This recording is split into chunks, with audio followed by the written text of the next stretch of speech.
Hello, welcome to our session this evening.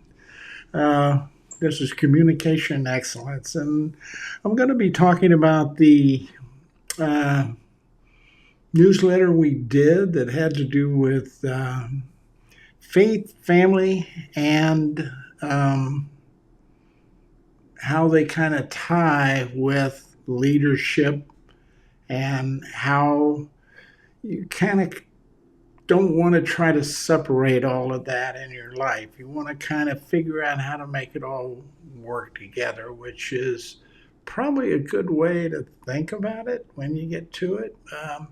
It's something that I'm guessing most people won't. I have to get my drinks here. Most people won't be having a discussion about because they don't want to touch it. But the fact is, in a lot of people's lives, I'm not sure that you're a believer or that you even care about being a believer or which believer you are. Uh, Most people have some sense of faith. The fact that you don't believe is, in fact, a form of faith when you think about it. So um, I just wanted to take take a little time and at least talk about it because it's impacting not only business, it's impacting our politics and our world events and a whole bunch of things. People are trying to tie those things together. And when they do, it always ends up a big mess in the end.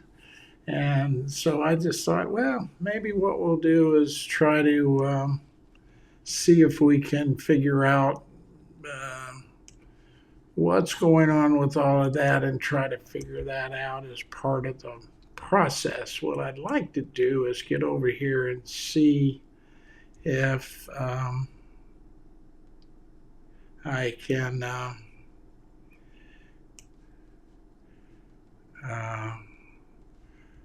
get on Substack here and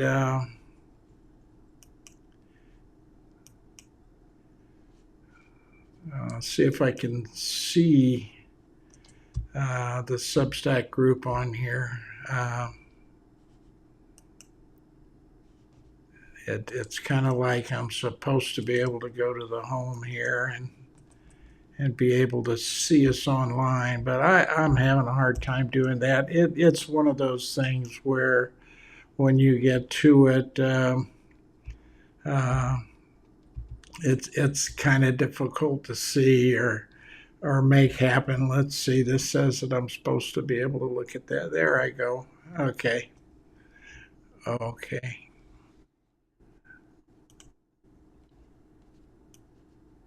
There we go. All right. Now I'm seeing myself in, so I can see I'm on Substack too. So in case you decide to join me and type something into the comments there or send me something nasty, I don't know. I'm not much of a podcaster, so it's not impacting me one way or the other. If you have some questions, I'd love to answer them for you, but you can put them in comments. You can email them to me. We can get together after this show and talk about them on a live video conference. Either way, I'm open to doing all of that if it's going to help you be more successful. Um, today, today is a different world. Today, we're living in a dynamic where um, people are mixing up everything, and I find that awful interesting. But the reality is, um, if you're running an organization or a business, well, let's just say organization, because organization, I use organization a lot because it covers the full range. It covers businesses, large and small. It covers nonprofits that are out there. It covers universities. It covers education. It covers church and friendships and family. And that's what we're going to talk about today.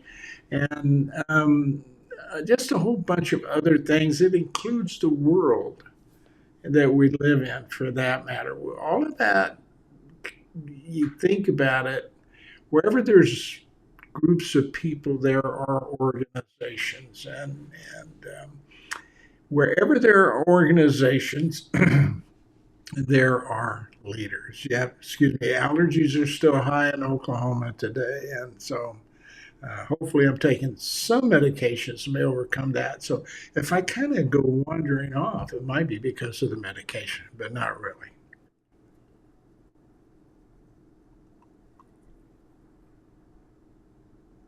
Oh, my shaking doesn't bother you. I have to move slow when I'm drinking. Otherwise, I put it all over the screen of myself and everything else. That's something at my age, gosh, I'm turning 80 this July.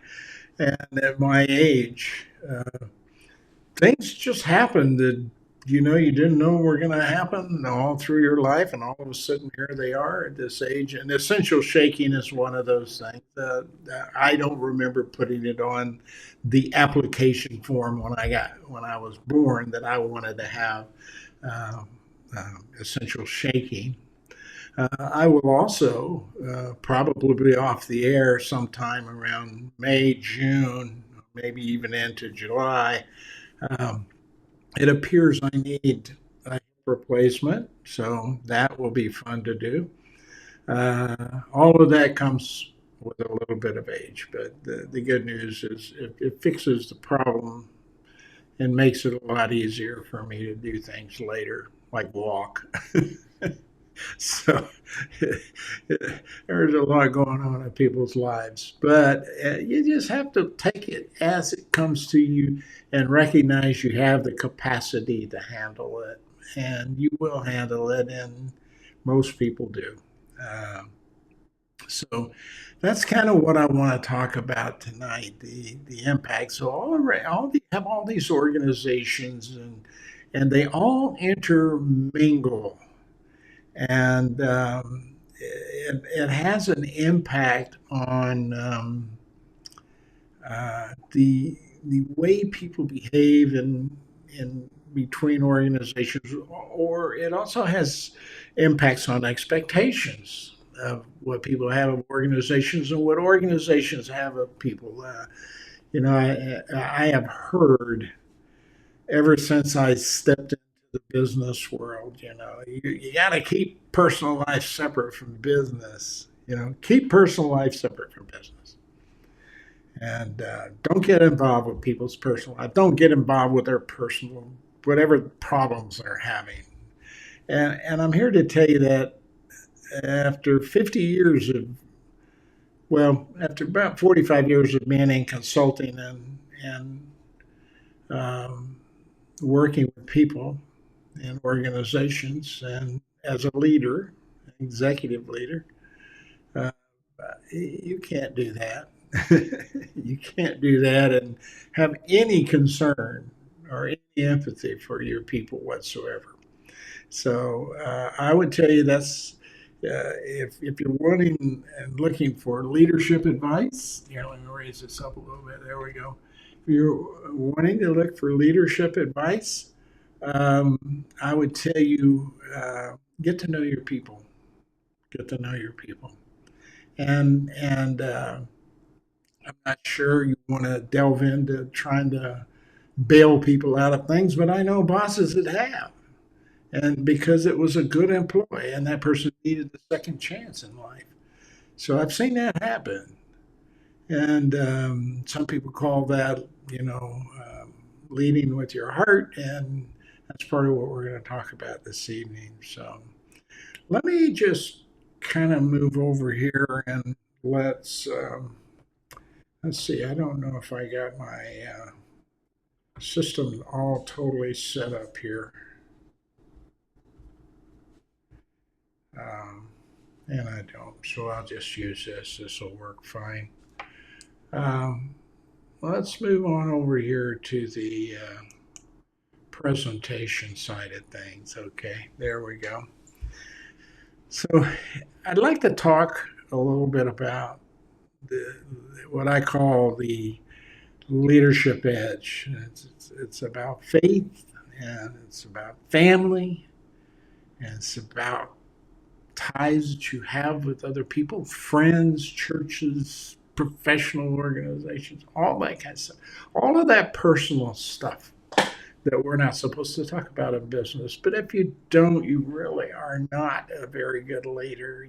You're going to end up, if you care about people and you want them to follow you, if you want them to, if you paid any attention to all these series, you found out I've said, you're a good leader when the people come to you and they say, you are a leader. We want you as our leader. We give you permission to be our leader. We need you to be our leader. When you hear things like that, then you know you've pretty well entered the realm of advanced leadership, or what I call Renaissance leadership. So, the, part of this is when you're involved in this, there's so many ties to the same thing that's going on in your family. I tell people we're talking about interpersonal communication, the impact it has on your faith and your family, and the ties that you have between work and yourself, and work and your faith, and work and your family. And it happens. It happens. Life is not isolated. We are a society. We are a social society. People call this social media, and I'm telling you, I don't think it's very social anymore. But it, your family is social. Your work environment is social, and it is what we make it to be. And as leaders, it's part of our responsibility to make it something we really enjoy doing, that we really can get our arms around and we have fun doing. So I just want to kind of focus on that a little bit tonight. So we're going to talk a little bit about that and think about this. How do you feel about your relationship that you have with your family, the relationship your family has with each other, which right now today could be very, very split over something as stupid as politics. And if you're doing that, I'm sorry, that's a stupid thing to do. It's a stupid thing to give up your relationship with your children or your brothers and sisters or whatever over some dumbass political thing that it changes every 4 years. And it's gone over my almost 80 years, it's gone back and forth, back and forth, back and forth. And we bounce around and we let it toss us this way and that way. And it's really kind of stupid to do that.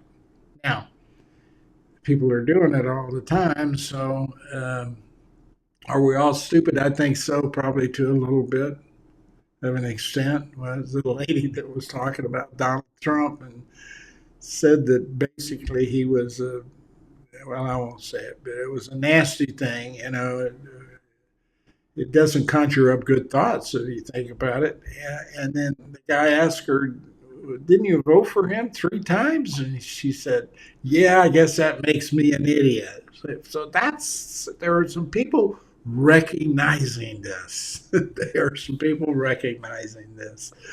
Uh, the thing I think is important that I've covered over the leadership paradigm, and the pain points that we covered and we talked about, and what we learned from those about interpersonal communication, the impact it has on those, and your ability to regulate your environment to some extent, and that that relationship is really pretty dynamic and pretty interlaced. You're involved in all of that's impacting, all of those aspects are impacting each other. So, when we talk about that, when we talk about the faith and the family and the friends and those kinds of things. We need to kind of get an idea of what we're talking about when we do that from that standpoint. So, uh, the heart of the matter, if you want to start moving into the spiritual realm, communication as a spiritual practice is um, something we need to talk about because there's some good things going on about that, and there are some not so good things going on about that um, that we need to stay focused on. Interpersonal communication is a means whereby we, as humans, all interact with each other. I mean, there's probably no, if you try to count the number of words that you use today, the number of different interactions you had at different levels with different people today, it'd probably fill up a chapter in your journal book, you know. And then you do that every day. You do that every day. Um, so, in this process of doing this, the vehicle you connect and make all of these interactions with others with is communication. Now, we think most people kind of define communication as talking and hearing, and you've heard me say this several times that yes, that's true. And it's true probably a large portion of your day. But there are other times where interpersonal communication demands of you more understanding of that communication process and what we mean by interpersonal. Okay? Interpersonal is where there's more than one person involved in the conversation. And frankly, I found out that wherever there's more than one person involved, uh,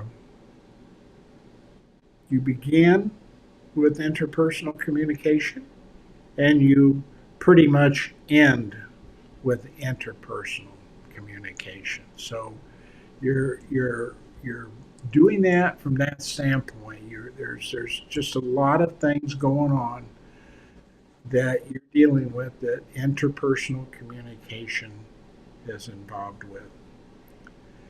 So that's one thing I want you to realize. And I don't think people, I'm moving a few things around here so I can see something a little better. Okay, there we go. Um, I am speaking about this to some extent more than you might want me to because I want you to be overemphasized with this feeling that connection is what drives everything. It drives your relationship between you and your spouse. It drives the relationship between you and your parents and your children. And they all are different connecting perspectives. You're trying to regulate and get your arms around that every day of your life that you're living. Now, uh, what happens is communication can be made, your lack of communication expertise could make that miserable, and your mastery of interpersonal communication could make that less miserable and hopefully on the positive side really enjoyable. So just to understand how much interpersonal communication is working in your life is very important. So church is a place, speaking of religion, we'll just jump right in. Churches are places where values are often developed and learned, and sometimes they're changed. Sometimes they're changed. may not be going to church, and then all of a sudden you go to church and you have a spiritual experience, and uh, your values begin to change. They begin to change in terms of how you treat other people. That then is manifested through communication. But the communication process still needs to happen regardless of whether your values change or not.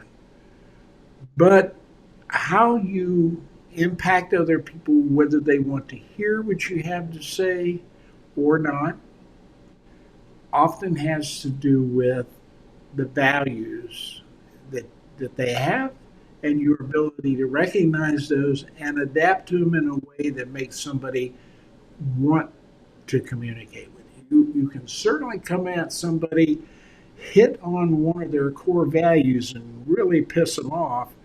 And then they are not open to hear anything you have to say. I don't care how logical it is and how correct it is. You've just tuned them out. You've just tuned them out. So, um, church is one of those places. And I talk to people about communication relative to church. Family is the other place that the vast majority of your value structure is what I call your core value structure.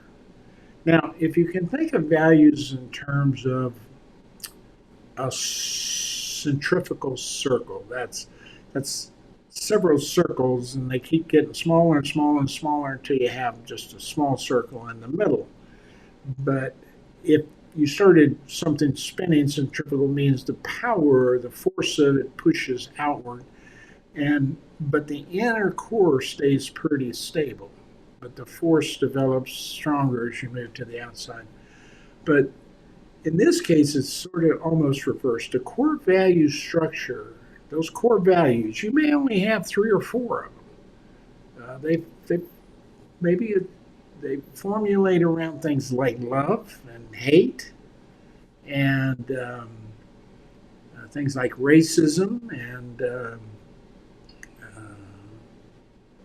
just general beliefs about life in general.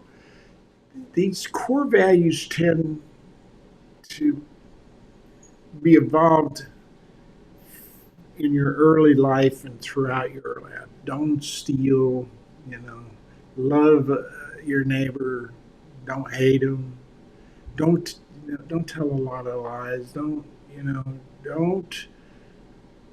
do the wrong things. And then they're manifested, for example, in the church environment, they're manifested in, uh, depending on which church you go to, the literatures or the writings of your elders through thousands of years that have, through time, have passed down these rituals, these values, and depending on how you were raised, a lot of the time depends on which values you grasp and hold on to. Um, and you're not going to change those no matter what. Now, if there are other values that aren't near as core, they're values that help you guide your life and sustain some sort of standardization or process in your life, and those kind of move outward to the outer perimeters of the circle from, and the closer you get to the outer perimeters of the circles, the more those other values can be influenced by external factors. Those core values, it really takes something tough for you to change your thoughts about the core values.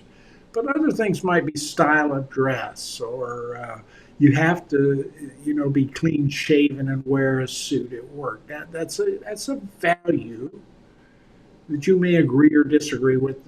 But if you disagree with it, the question is, to what extent along this continuum out here are you prepared to go? I mean, if you're telling me I have a beard I've worked 15 years to grow, and you're telling me I got to cut it just to go to work for you, that might be one of those values I am not going to violate, and therefore I'll find someplace else to work.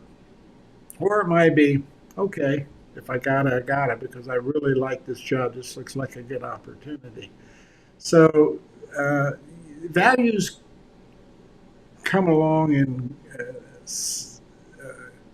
sort of groupings, the core values, and then you have this collection of behavior values on the outside of that. Um, and so uh, the, those begin to make patterns of your behaviors, and your behaviors then are basically how people tend to judge who you are and what you're about. And so that all comes through how you communicate with others. Now, if you just live by yourself, if you truly were a hermit and lived by yourself, and you were going to touch no other human being, um, live with the animals, you can take, you don't need anything from anybody ever in your whole life. If you have that kind, then your ability to have these other values are really restricted considerably, and you're probably going to live very close to those core values. But you're going to bump into other people that have different values than you do, and when you learn about those different values, they may make you feel, I've been thinking this way all the time, but wow, I really like this idea, so I'm going to start thinking this way now. And that could be about dress, it could be about entertainment, it could be about just a host of things. The further you get out towards those circles, the more superficial those values tend to be, and you can take them or leave them or whatever. But then others, as you get closer to your core values, you have to think about a little harder. So all of that's going on in your life right now, and all that probably came from your family and how you were brought up in your family. And one of those areas is a church. And a church, and a lot of if religion is part of your life, you have found yourself being impacted by a certain philosophy or a certain approach to religion. Whether you're Islamic, whether you're evangelical, whether you're a Christian, whether you're a Muslim, whether you're of the Jewish faith, or whether you're of Oriental faith, all of these people have their different value structures, and where you attend and learn about your faith, whether it's a mosque or um, a church or somewhere else, then this is where you get together in organizations or group with people who are like minded, and where you discuss these values, where you interact and talk about them, where people counterbalance each other to help you. You were thinking about doing this, but don't, I'm thinking about doing this, or I'm experiencing this right now. I want to do this. And the person says, well, let's think about that. How does that play out in terms of how you feel about your faith? Is that something that is part of what we teach is the right thing to do versus the wrong thing to do?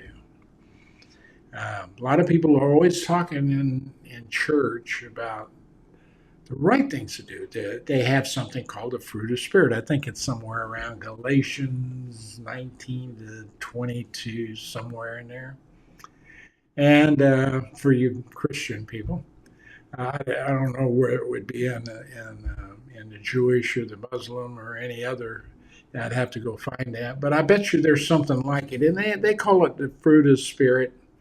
And those are the things that are, if, when you're living with other things you don't want to do. You don't want to get jealous. You don't want to be deceitful. You don't want to be hateful. You don't want to be harmful to other people.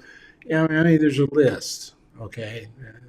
And it's not an all inclusive list, but the idea is to give you a general idea of what's right loving and caring and taking care of others and thinking of others and, not violating uh, the rules that were established for your particular faith. Some of them are pretty significantly restrictive, and others are a little looser. Um, so, all of those things, if you think about it, that church is an organization, it has a leader. I don't know of any leaderless churches. I've looked.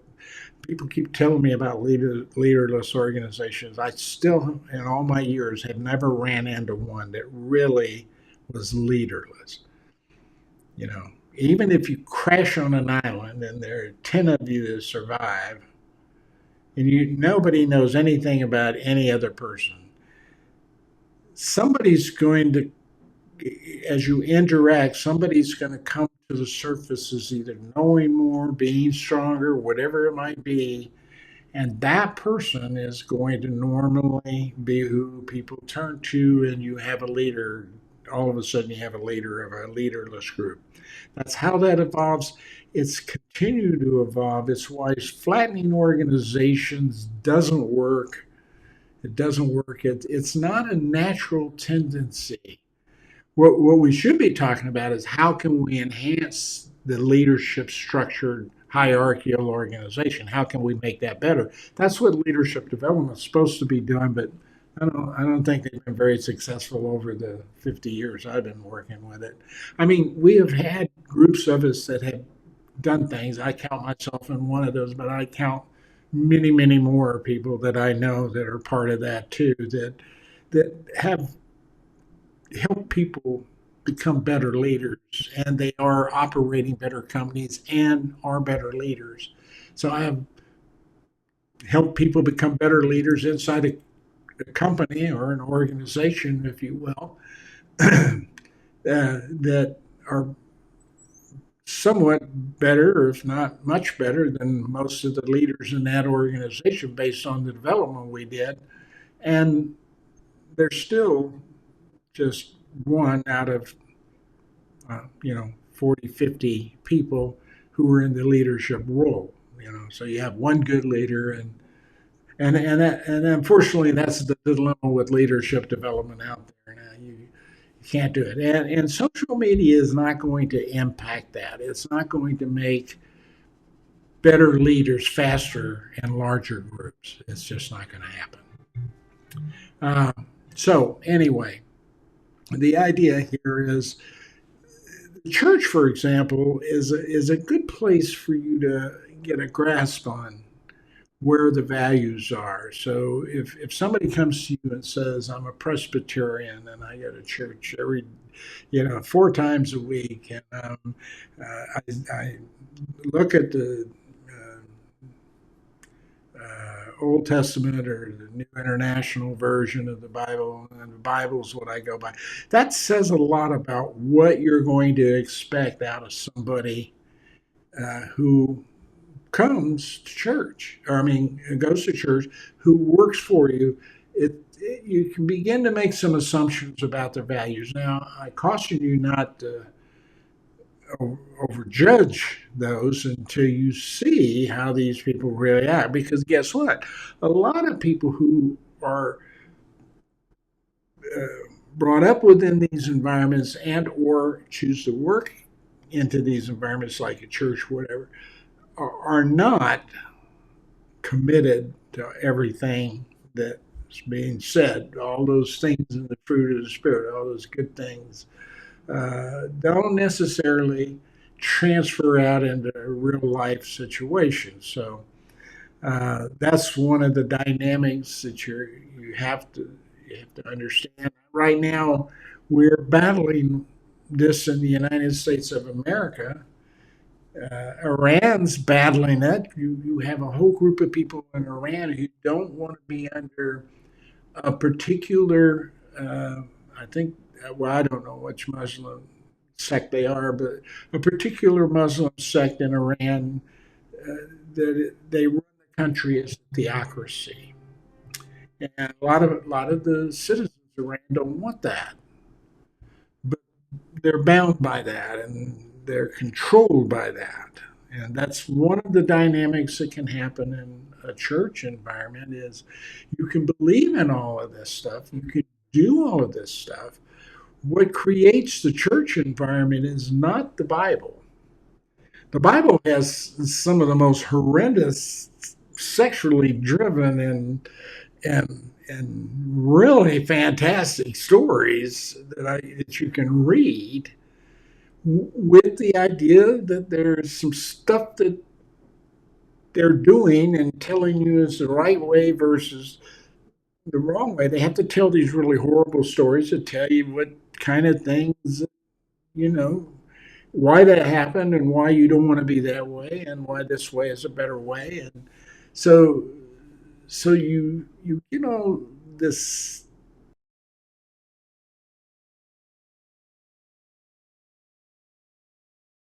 information.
And then, you know, people want something to be integrated into the policies of the government that, you know, where your constitution is pretty clearly saying there's a separation from church and state, and there's and the reason is, you know, we don't want a country where you have to live according to this one way of belief. We think having many ways of belief is, or diverse ways, is better. And so, actually, when you start looking at that and start comparing it to your organization,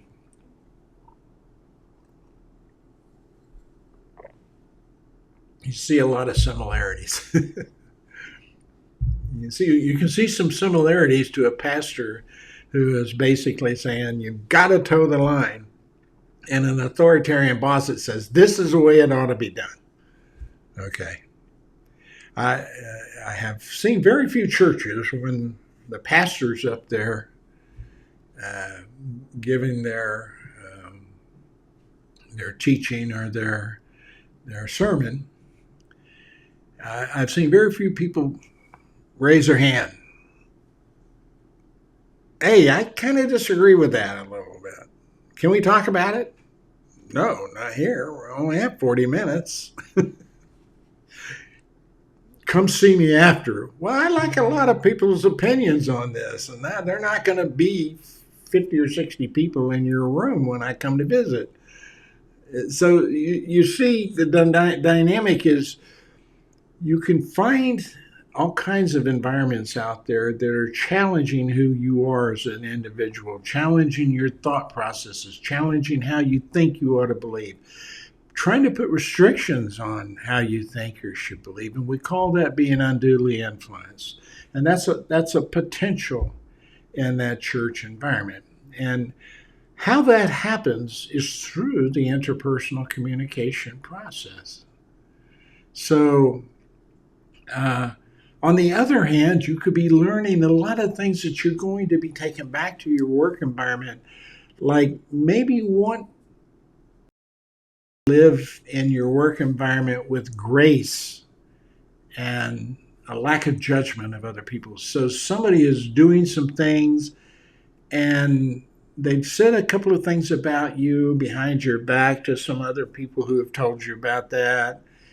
And the other people are wondering, why aren't you confronting this person, or why aren't you? And you're going, you know, I'm trying to show this person grace. I'm trying not to judge them. This is how I live my life. This is how I want to be. I don't want to go over there and get in a confrontation or an argument with this person. If that's how they think, that's fine. They don't have to be friends with me. Now, if it affects work, then we got to talk about how it's going to affect work. Okay, so there's some dynamics that you can learn that leaders can probably take from some spiritual guidance. And I think these same perspectives I seem to see in Oriental philosophies. I see them in Muslim philosophies. If you truly read it and don't just take sections out that newscasts or somebody wants to make a point about, if you read the whole book, if you really try to get into understanding what they're trying to do with this, whether it's the Quran or uh, the Jewish readings or the Bible, whatever it is, they generally have this thing that there's a general way you should behave in the world for everybody to get along. And that's what we want to take from this. That's what we want to take from this. So that when we say we don't want you to, from a leader's perspective, we don't want to say that the evangelical religion, the Christian religion, is the best religion versus the Muslim religion. We don't want to get into that, because those are deep-seated core values issues. And it's going to be tough to debate or argue any of those things. And all of them have had thousands of years to define whether they are or not. And somehow we haven't come to an agreement on it. Can you imagine? We haven't come to an agreement in thousands of years between religions of what might be right or wrong about each, and come to consensus on a single religion. We haven't done that. But we also don't have to. I mean, if you have the right to do that, you're not worrying about it. Okay? But on the other side of the picture, you don't want that brought into a work environment. So leaders have to deal with that. They have to deal with that. Yes, I know this might be what you do in your particular, but we have, a diverse work group here, and we have to talk about how we operate as a diverse work group in all of this environment. So the church is a place where your values are developed and they're reinforced. When a church goes to the point where that they're isolating you from the rest of the world, you might be running into what's close to what's called a cult environment. It's one environment I lived in for a lot of years. And it didn't seem to be that way for me, because the inner circle was so together, so united, and so supportive of each other. It was that I didn't care about the outside world. I didn't need to care about them. This was satisfying all my needs in this nice little inner circle. But I was missing all of this other stuff that was going on out here. And usually it takes a pretty radical thing for people to recognize, oh man, I've been locked up in a cult all this time, and I thought I was in the best church in the world. and I was ignoring everybody and arguing with everybody else about why my church was the best church, and they didn't know what the hell they were, the rest of the world didn't know what the hell they were talking about. So these are the things that can happen, and you need to be aware of those things. And those are things in an organization. If you're going to run a business, you're going to have a diverse work group. I don't know of very many people, unless it's a very small business. They keep it in the family, or they're small enough where they don't need a lot of employees. You start getting over 100 employees you need, or 500 employees, or 1,000 or 10,000, you have a diverse work group, and you're going to get impacted by some of this stuff. And how you use interpersonal communication is going to help you guide and thread through all these nuances you have to deal with as a leader.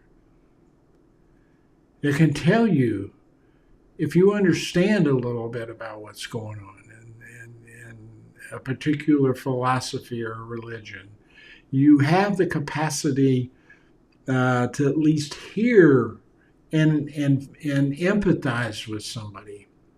If you are exceptionally on the extreme radical end of this, and you start applying your radicalization, you are not open. You are not actively listening to an employee. You have shut down a big portion of what that employee is going to use to talk to you about how they feel sometimes. So these are things that I'm bringing these up because they're not things that happen on a normal basis. They're happening more frequently now, but it's things that you're not going to probably get taught in a leadership development course, because it's touchy. They don't want to sit down and discuss this. And I can do it because the common thread here is, I don't care where they're coming from, what philosophy they're coming from. The common thread is the interpersonal communication connection. They all have to come at it from creating a message, sending it to you, you receiving it, talking about whether you believe it or not. And how you talk about that oftentimes can diffuse a lot of this frustration that comes with the core values and the other things that are said in there. But you should be taught about that too as a leader, but we don't seem to do that very much. But you should be taught about that. So we're often challenged by all these behaviors contrary to our values and stuff. So when the organization's focusing on impacting values within, say, a church, and the values outside of the church, there's a lot of dynamics involved that you have to learn to communicate. And how you deal with those is part of what I want to talk about in the upcoming parts. One of the consistent things that is absolutely no question about it, everybody pretty much sucks at active listening. they think they're good at it, but even people who are trained in this somewhat aren't trained as much as they should be. But let's say a therapist. Therapist is trained to be an active listener. They probably are as close to being a great active listener as anybody else you're going to run into. And so, because they're trying to work with that. So, but even they get hung up, and if they're not taught this, if they're not taught active listening, they get hung up in the superficial side of it. They don't understand why the listening and the nonverbal cues from the visual and the listening, those two senses themselves, how powerful they are in helping you understand where somebody else is coming from. And either coping with that situation as it's solving the situation that may have already evolved, or either preventing something from happening in the future. A job as a bouncer, not Well, he had hired bouncers, and he wanted to convert the image of the lounge at that time bar to a lounge, and raise the clientele, be able to charge a little more for drinks and stuff like that. Um, and so he hired me to come in and help him work through this. And I said, well, my so one of the better ways for me to do this is let me work as security guard for you, and because I'm going to be touching everybody in your bar, and or not touching him, but talking to him and contacting, and hey, how you doing? No, you can't do that, and throw you out, kind of guy. So what I discovered was that was a phenomenal environment to identify potential situations, potential problem situations. You could you could see it non-verbally. You would not even have to talk. I could be across the bar and I could non-verbally tell that I needed to be over close to that area because it was beginning to be a little more exciting than we want it to be. And having that capacity to see that, you could go in and begin to communicate with people. Say, I can see, yeah, this is, I can see how you're frustrated with this. And you start talking through this and you say, why don't you move over here and you hang out here and you guys, you need to kind of not be asking this person to dance or, whatever that is that you're doing that separates them. You stopped it. You prevented the activity from happening. We did that so many times, and over a period of time, those people who were really wanting to go into a bar where they could get into a ruckus. I mean, that was their machoism. That's a, they stopped coming, and then other people came who never came before, who felt it more safe and secure. That was a nonverbal behavior interaction. It was an interpersonal connection that allowed me to go over. And before I even reached the person, I had a plan, what's going on. Like, I know that you would love to pound this guy in the face, but have you thought about your job tomorrow? I mean, we got to report this to your employer. We're going to call the police. The police are going to tell your employer, you know, is he going to, how are they going to react? They're not going to fire you, take over this? Well, I didn't do that before. Well, that's how we do it. So, oh, okay. Well, I don't want to do that. Then they go get a drink somewhere else. This is true. Active listening, pay attention to nonverbal behaviors, most critical aspect about this that you can learn, grasp, and we've said it now for 10, 11, 12 weeks in a row here. And I'm going to continue to say it until hopefully it sinks in and you get a better grasp of how to do that effectively, because there's a lot more to it than what people are teaching in leadership development or teaching in communication courses. There's a lot to it that you need to sit down and discuss and go through and practice and learn.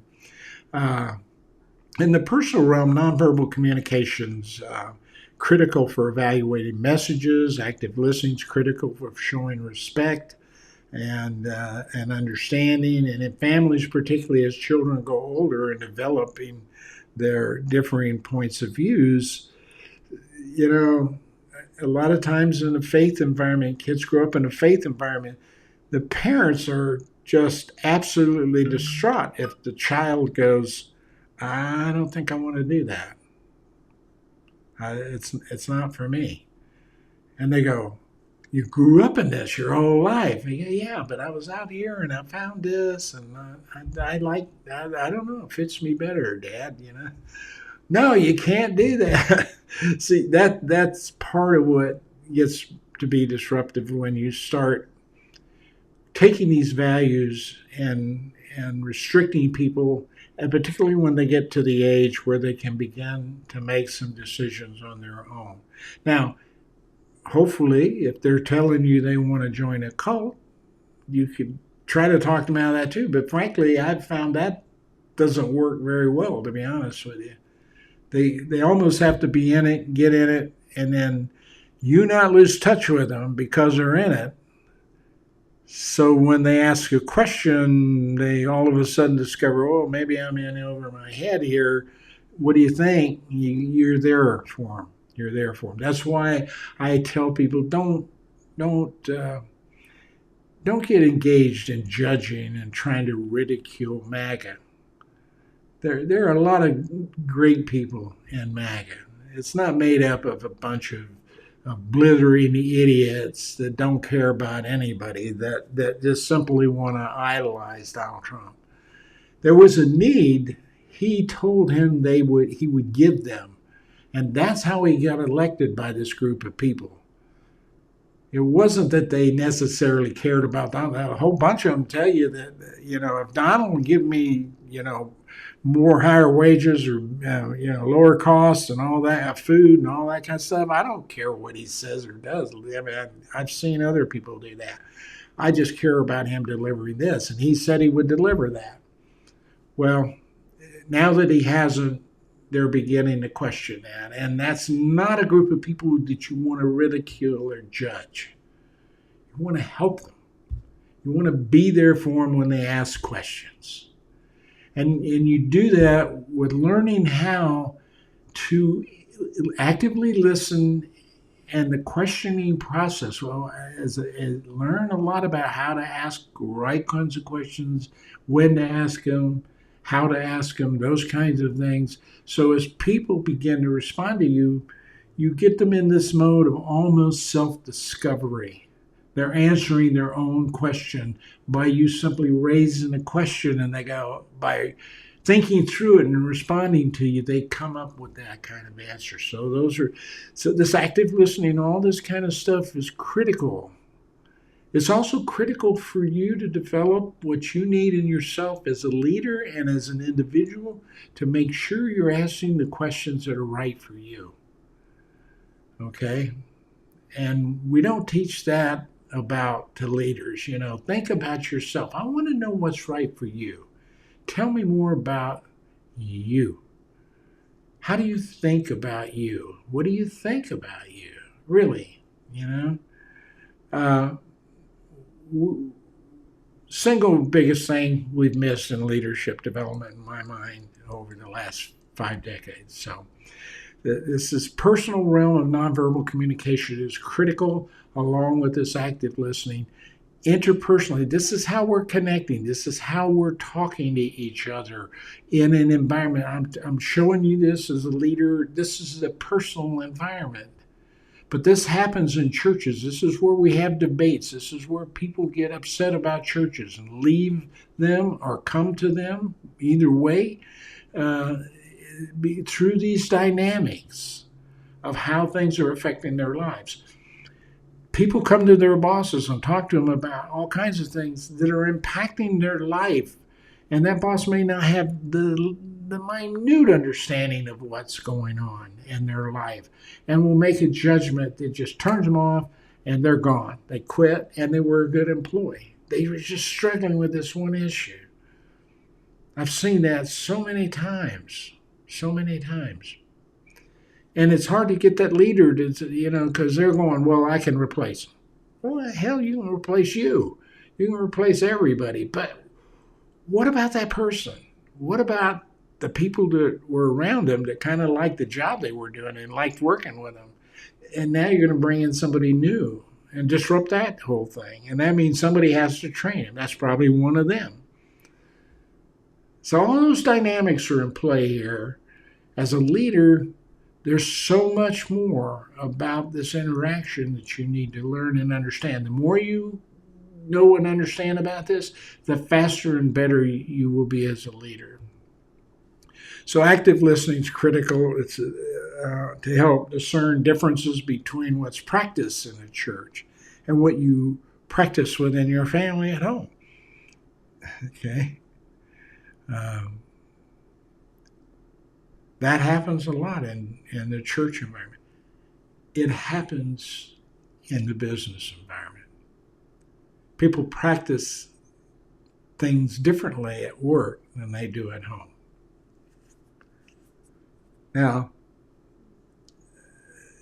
at times, that causes problems. You get thrown out of a church or you get fired over personal things that are happening at home. Seen that happen. So, the power in the message is congruity, balancing the power of peace with worldly dissonance. Be congruent. Make your messages that you say and deliver consistent with the way that you behave when you deliver them, so that you're clear and concise. And do the same thing while you're getting feedback. And make that work for you during feedback as well. So the power of peace is beginning to use the information, to use interpersonal communication to gather more information, to make yourself more aware, to learn more about yourself, to really take the time to do some good, deep assessment. Retirement is that's a nice place where that happens. My problem is that it needs to happen a long time before that. I mean, you got a lot of time to think about all the things you screwed up in your life. What you need to do is start thinking about them early on. Now, this is stuff we need to be promoting with teenagers and people coming up through the ranks. Being able to recognize how other people are also doing. Your sense of being able to adapt to them. No, a lot of times that'll affect the timing of when you want to discuss something with them or not. If they've had something happen really bad over the phone just recently, it may not be the best time to bring them in for a performance discussion. Just say, hey, look, I ran into something. I need to postpone this until tomorrow. Are you okay with that? Yeah.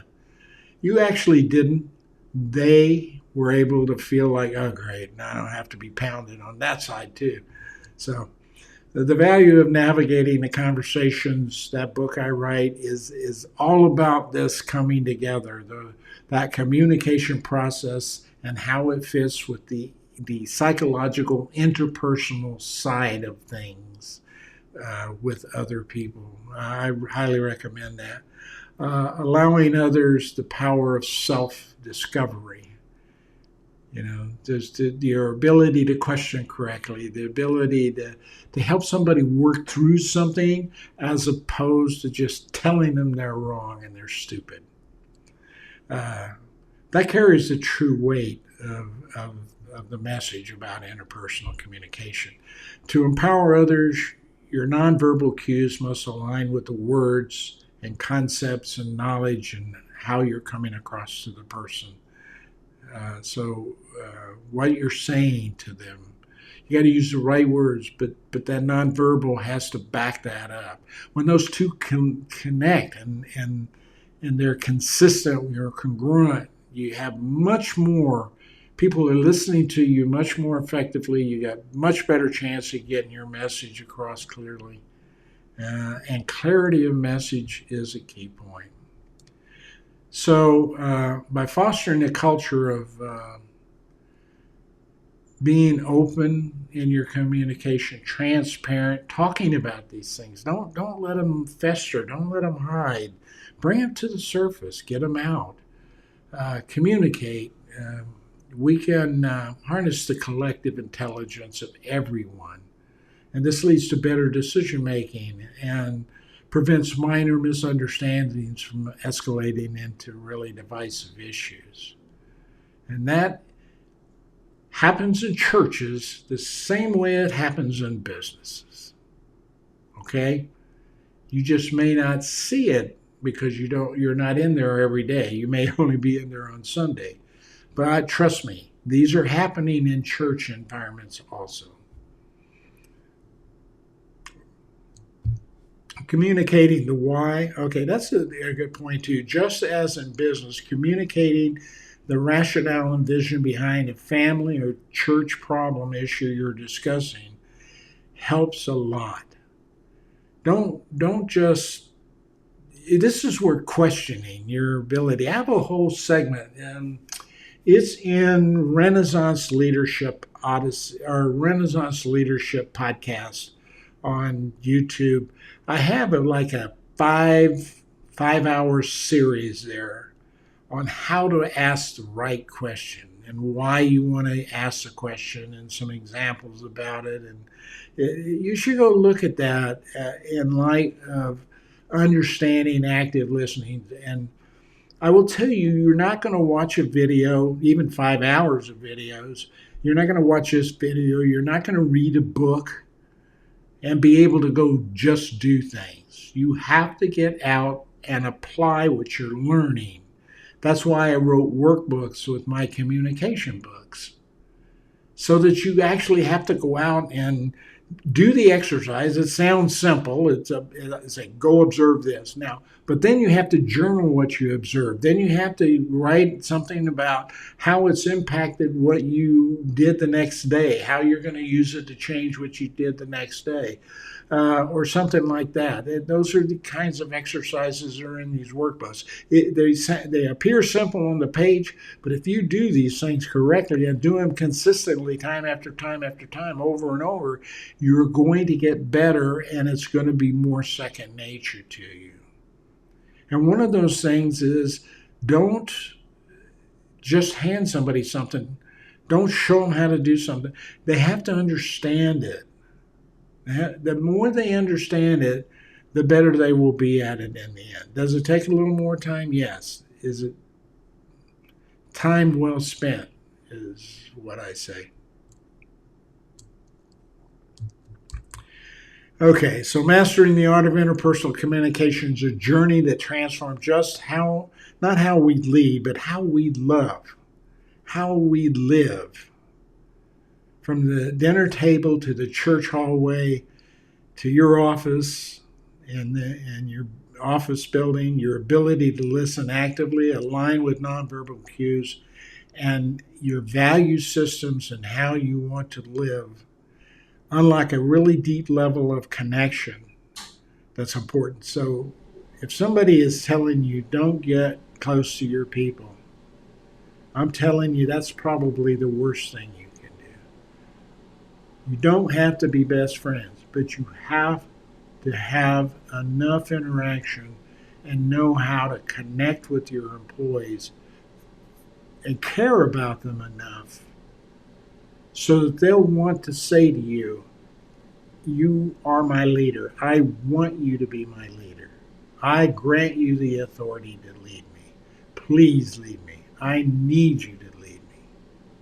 That's what comes from all of this stuff. So that's primarily just so you see that it's not just a church environment that you're coping with here.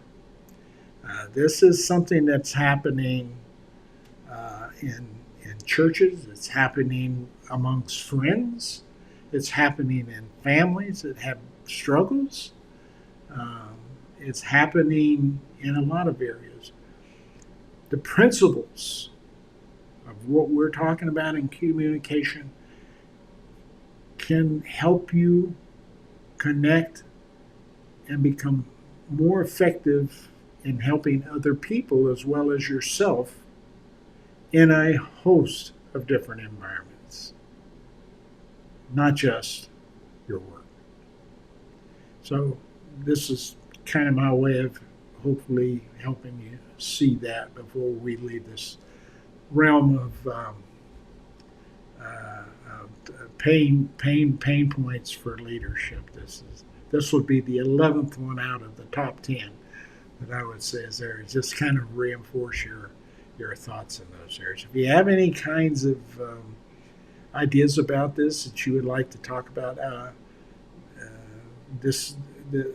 communication is an extremely important part. If you are dealing with someone who is a MAGA member and they're struggling now with MAGA and they don't know if they can come back to you because you've isolated them because, I just don't want to talk to you about it, as opposed to hanging in there and working through it with them.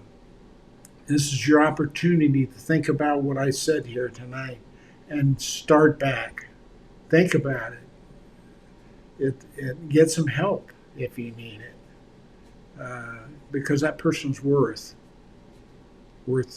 coming back to and talking to. And everybody, I made that mistake and came out of it.